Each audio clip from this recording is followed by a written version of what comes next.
Hello, fellow splitting geniuses. Welcome to another Splitting Smart episode. For those of you joining us for the first time, I am Laila Ali, a divorce coach and the co-founder of Split.fyi. My business partner, Heather Steer, and I always welcome candid and informative discussions with divorce and well-being professionals. And our goal is to support you and educate you around divorce so that you can unhitch with fewer hitches. Our topic for today is an important one. It's on co-parenting and how to co-parent peacefully. Introducing new partners to your kids and putting kids first, looks like, and bio-parent behavior when new partners come into the scene. So leading us into this very important discussion is Tamar Burris, a relationship and co-parenting coach and the author of the children's book called A New Special Friend. And her motto is co-parent without blame, shame, or games. Welcome, Tamar. Thank you for joining us. Thank you. It's nice to be here. I mean, there's so much ground that we could cover on when it comes to co-parenting. So, and just parenting alone, to be honest. So I'd like to focus on those key elements that I mentioned earlier. And maybe what we could start with is that burning question of, can co-parenting actually be done peacefully? I'd love your take on all of that. Yes, the answer is yes. Co-parenting can be done peacefully. And, every situation is unique, but it can be done peacefully in every situation. So it doesn't matter if you had a high conflict divorce, it doesn't matter if you're really great friends or not, you can still co-parent peacefully. You have to just be really mindful of your own behaviors and approaches to co-parenting and making sure that you don't get caught up in a lot of the drama that maybe ensued beforehand, and that you are really, firm with your boundaries and clear with your information and willing to try to co-parent peacefully. I guess that's kind of the start, right? It's the willingness. Yeah, I think there's a lot of people who, they think, oh, gee, that sounds great. But, they're so filled with hatred and animosity, and they just can't get past how they feel about their former partner to understand that this is a completely new relationship, and that co-parenting isn't really about how you feel about the other person. It's really about taking care of the kids together. And so, first you really have to overcome that hurdle and understand, like, this is about our children. This is not about me, and it's not about you, and it's not about us together. It's about our children. And you have to really put aside the other stuff, and you can still feel those feelings for that person, and you can get it out with your therapist or with your best friend or whatever, but it doesn't, to co-parent peacefully and to put your kids first, you don't bring it into that relationship. You don't bring it into, how you're parenting. It is so true. Laila and I on a regular basis always say, love your children more than you hate your ex. Absolutely. Which is so true. And I love, you gave us a quote that was co-parent without blame, shame, or games. And I think that's such like a powerful message as well, because there are a lot of people, like, you come out of a divorce and you still are reeling, but you still have to be actively co-parenting, kind of before, during, and after your divorce, right? And it is true, your relationship is shifting, and acknowledging that shift and setting those boundaries is really, really important. Yeah. Yeah. I mean, I know even for myself early on, I had that concept in mind and I knew what I wanted to do, but even for myself, there were moments where I'm like, maybe I won't send the kid with the, the rain gear, even though it's raining, because dad doesn't have rain gear, and let's see how he does. Kind of, there's this like spitefulness of, oh yeah, you think you can do this? Well, let's see it, buddy. And that's, really at the detriment of your children. So you have to just stop and think for a second, okay, like, yeah, maybe I'll embarrass him, or maybe, he'll have to acknowledge that I'm a better parent, or, or anything in that realm. But the ultimate problem is that your child will be cold and wet. Yeah. So, it's really about, okay, let's take care of our kids' needs, and let's do it as best as we possibly can together, apart, whatever. That's it, the inner voice, right? That little, disgruntled inner voice, and we all have it, and we've all experienced it, and it's completely true. And it's really keeping focus of your child. I actually used to just say my daughter's name when I was going there, and I just like, okay, Anastasia, just bringing me back kind of in the room. I use that technique a lot because I need to remind myself of really what's important sometimes, because always our minds can go into a different direction, right? And take us into a place we don't need to go. So, and it's human. So it's okay if you're feeling those, and it's okay if you're thinking those, but you really have to bring it back to focus of what's important and keep reminding yourself. And I think that kind of, goes hand in hand with the bit of the boundaries that you're facing. So one of the things that, similar to what you said it earlier, was I remember when my daughter used to go stay with her father, he would come into town to visit her and either rent a place or a hotel. And so I would always pack her things, and, he'd give me all her clothes back, scrunched up and dirty, right? And I'm like, you know what? I'm not going to do it anymore. And I kept saying that, but then I was like, but then she won't have it. And those are her things. And I kept toying with this idea. And so I just simply communicated with him. I said, listen, I don't mind, and I'm happy to pack her belongings and her things and what she needs. But I just ask you just to either bring them back at least neatly in order and clean if you can. I know you're renting a place, you've got a washing machine. Please, can you do that? I asked kindly, and actually the next time he did it. So don't be afraid to set those boundaries and ask those things, right? Absolutely. Right. Absolutely. Yeah. And like you said, say it kindly and say it clearly, because I think one of the issues is people get caught up also in their emotional components and their ego, and they get really like, he didn't send it back clean, and then you're just like, rah, and you go after them, and they're never going to hear that, and they're never going to respond, effectively. Mm-hmm. So it's really about calming yourself down, right, and saying your daughter's name again, and then just being like, okay, could you please, and how you opened with, I appreciate that, all that stuff goes such a long way in helping the other parent sort of calm down and feel like meeting you halfway. Right. It's acknowledging their needs and your needs. Mm-hmm. It's kind of, right? Exactly. Yeah. So maybe that's a good segue into, well, we kind of touched point on putting your kids first. So that is in line with all of what we're saying and what we were thinking, but maybe we can go into your book. Sure. I enjoyed reading it, by the way. Oh, thank you. I appreciate that. Obviously it's, it was personal for me.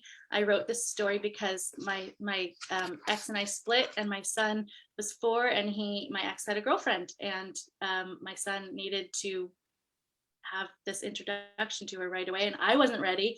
I was still reeling and had my own emotions, but that same idea of like, okay, what's going to be most beneficial for him? It's not going to be beneficial for him if I'm spewing hatred, or if I'm, sad or jealous or anything, when it comes to this other person. He has to feel comfortable, and he has to feel okay in his world. And I need to set that up right now, even though I'm not ready to do that. So I looked for a resource. I looked for books. Those are always really helpful for me. And I think for a lot of parents, especially when you can't find the words, you can read them and then you can discuss it, and it brings up a lot of great conversation with kids. And I couldn't find one. There are a ton of great books on two homes and divorce, and some of them touch upon having significant others or blended families, but none of them were specifically about like that really crucial moment of meeting and getting to know a significant other and how that might feel, to everyone involved. So I wrote this book for him, and then for other children like him, and that basic concept, the idea that our children come first no matter what. I can feel how I feel about her, about them, however, but my kid doesn't need to know that. All he needs to be concerned about is how he feels and how his world feels to him. And I wanted to lay down that concept right away, because who knows, if that relationship will be the end all be all relationship. Who knows who either one of us will wind up with. But I wanted my son to know that always, no matter how many people come into our lives, it's always going to be okay, however you feel about it. And that mom and dad, we're not competing for your love, and you are free to feel comfortable and loved in both homes, however that looks to you. And I think for parents reading this, it is such a reminder of the kids' perception of things, because we tend to lose sight of that, right? Like our values versus their values are very different, and a lot of times misaligned, particularly in this teenage years, I'm finding. But but just trying to make them feel secure at whatever age and where their fears are coming from. It's the way that you wrote it was really beautiful and very touching. I mean, I was like, oh, it's so hard to be reminded of that. And I was so glad the way that you portrayed the dad standing by the son and Yeah. walking that with him. That was amazing. Yeah, I wanted to try and put, just little tidbits to help parents. Like this is a positive way to introduce your child to someone new. Do it slowly, do it in a neutral environment, make sure that you are protecting them, and that you're showing them that they're loved. All those little things. I wanted to have those subtle cues with the dad, so that parents can sort of take that lead and understand that it's a really positive way to introduce someone, because the introduction is really important. Things can go really sour. I wrote this for me as the other parent, but for the parent introducing as well. If you push your new partner on your kids really strongly and too quickly, things can really backfire, and that creates a whole nother set of issues. Oh, yes. I've been with my significant other now for several years, but my daughter will say how much she did not enjoy him at first because of that exact fear of him taking me away from her and that time. Like, she said that within the last week we were talking about that and reflecting back, and gratefully we got past some of her fears around that, and that she knew that I'm still there for her 100%, and it's just another person that's out there to support her, and be another amazing individual to root her on in life. So, but it's definitely a hard one to do that. Yeah, it's tricky, and it can take a long time, and it's really personality and family dependent. Like this one book isn't going to solve that issue for everybody. It takes a lot of time and patience and really a lot of understanding and meeting your kids where they are. And some kids have a really hard time getting over that, no matter what, no matter how well you do it. If you do it textbook, they still might have some problems, and you just have to be really, really patient with that. And hopefully your new partner is as well, because it can definitely alter or end a relationship as well. It's hard. It's really, really hard. And I think also setting those those kind of boundaries around that too with your new partner, understanding your child and how they are. It's also communicating with your child in a way so that you can understand how to introduce your significant other. And it is a very tough one. Yeah, it's a tricky balance too, because you also want your children to feel empowered and to feel loved, but you also don't want them to have all control. If you're in love with somebody and you know that they're a good person and they're a good fit for you, even if your kids have trouble with it and they're struggling, you help them. Yes, you want to be compassionate, but you can't give them the ultimate say either. Of 100%, 100%. And the other thing about this book was if you're sitting down and reading this with your child or having your child read this, it gives them a voice of how to express what they're feeling. Because I think a lot of kids don't really get how to say that to their parent and to understand and validate those feelings. Because they could be surprising feelings to them, like, whoa, I didn't know about this jealousy kind of emotion, or, fear of, scarcity of time with my parents or whatever, like that reliance where you always thought they were going to be there and then they're not. So it's a great way for them to be able to say, that's how I'm feeling. And for me, being the parent on the other side too, and having a particularly close bond with my son, I really wanted to make sure that he didn't feel like he needed to be my hero, and he didn't, need to step in and dislike this person or advocate for me in any way, or feel badly about his feelings because I'm alone over here. Because that happens a lot too. Yeah. Especially with boys and their moms. Yeah. Boys are very protective of their moms. Yeah. I see that a lot. Yeah. Well, it was an amazing book, and I think everybody who needs this kind of help communicating with their kids should go out and get this book. It's amazing. So usually I always ask our guests, pick a quote that resonates with them, and the quote that you picked is, putting the kids first is your responsibility as a co-parent, but it does not mean compromising your own boundaries and personal growth. Right.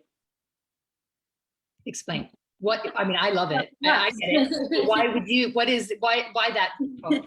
Well, in part, just touching upon what I just said too, about, not giving your children all the control to make sure, who you're dating and what's happening in your family. it's a really fine line, that balance of being there for your kids and putting them first and putting their needs first and making sure that they feel fully loved and like their family is not broken, and that they can succeed and that we're all okay. It's very, very important, but it's also important for them to understand that you are still you're a full person and you still have your own needs. And now that you're split, there's gonna be a lot of growth and development that may or may not have happened if you were still married. And it's valuable and it's important for you to go through those changes and to adjust and to acknowledge to your children, yes, things are changing, yes, mom or dad is changing, but it's a good thing. And and don't stop it. Don't put yourself in a box and say, okay, this is it, now my kids have to come first. I've damaged them already, and so I must I must now do absolutely everything to make sure they're never damaged again, because that's not real life. Real life is resiliency, and it's about communication, and it's about growth. And as long as there's this positive interaction with your kids, as long as they know you are there for them and that you love them and they can trust you and they can be proud of the growth that you're having as well, and that helps them grow. Mhm. Yeah, it's just setting a very good role model for them. Yeah.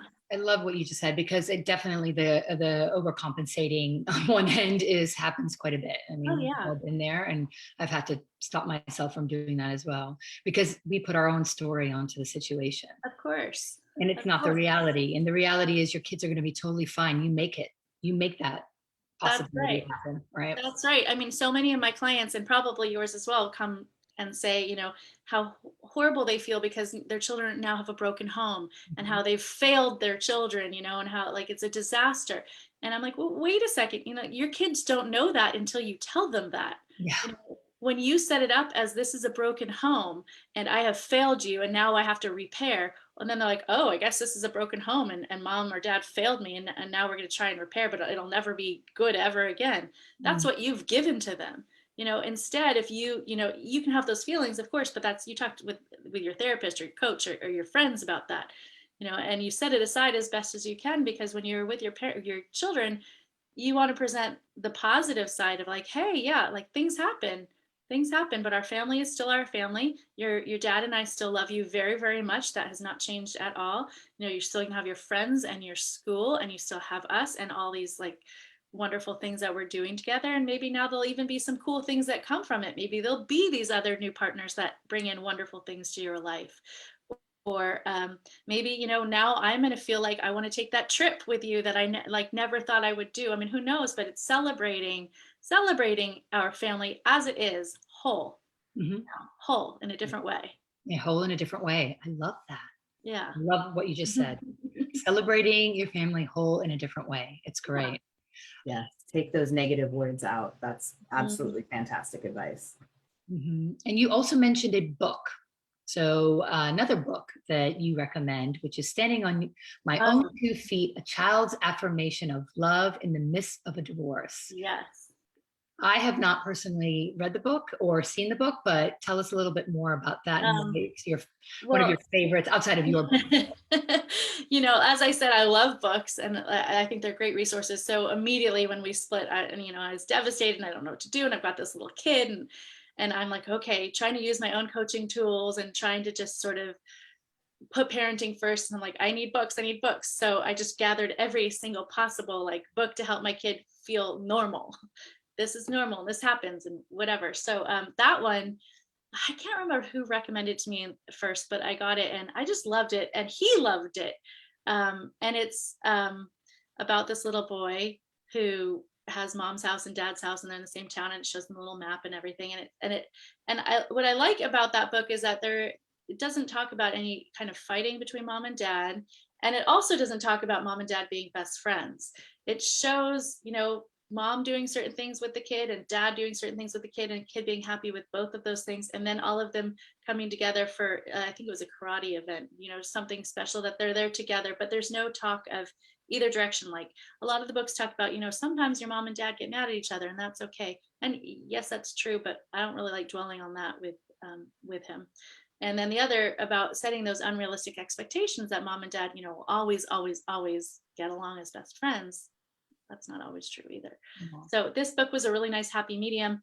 And it also just, it gave him, he liked the affirmation, like, you know, I'm brave, I am loved, and I can do this. And that goes for being, you know, a child of divorce, or just a child in general, or a person, you know, Yeah. I can do this, we can do hard things, right? So it's kind of along those lines. And I just really like that it was just this affirmation of like, I am loved no matter what. Love it. Sounds fantastic. And we're going to Yeah. put links into the comments on these shares between our group and our business page also, so you'll be able to access Tamar's book as well as that book. Laila, do you have any other? I mean, I think we've covered everything in this short span. I mean, we'll have many other conversations for sure. We wanted to keep it, you know, as brief as possible, but just kind of have an overview of really, it can be done. Co-parenting can be amicable enough, right? Yeah. Where your child is not brought into the picture of the angst and the fight or whatever it is. There's boundaries that can be set. There's a mindset that can happen. And, you know, it's introducing a significant other can also happen in a very healthy way. So I think and your amazing book. So I think, you know, for this discussion, we've done a lot. And really, thank you, Tamar, for your time. Thank you both. What's the best place for people to find you if they want to contact you, get some more information, work with you, whatever it is? I have a question. I have my website, which is just www.tamarburris.com. So they can always contact me through my website or on Instagram. Right. So we'll put all of that in the show notes. Okay. So people will see it for sure. Thank you, Tamar. Thank you both so much. This has been fantastic. And thank you to all you splitting geniuses for joining us out there. If you have any further questions, you can always DM us on our Facebook page or email info@split.fyi.com. We would also love for you to check out our divorce education and support platform at www.split.fyi.com. There is a 30-day free trial, so you can go check out all the other resources we have out there to support you as you're going through a transition in life. And you can also subscribe to our YouTube channel for episodes like this and other Splitting Smart episodes under Split.fyi as well. So thank you for your time again today.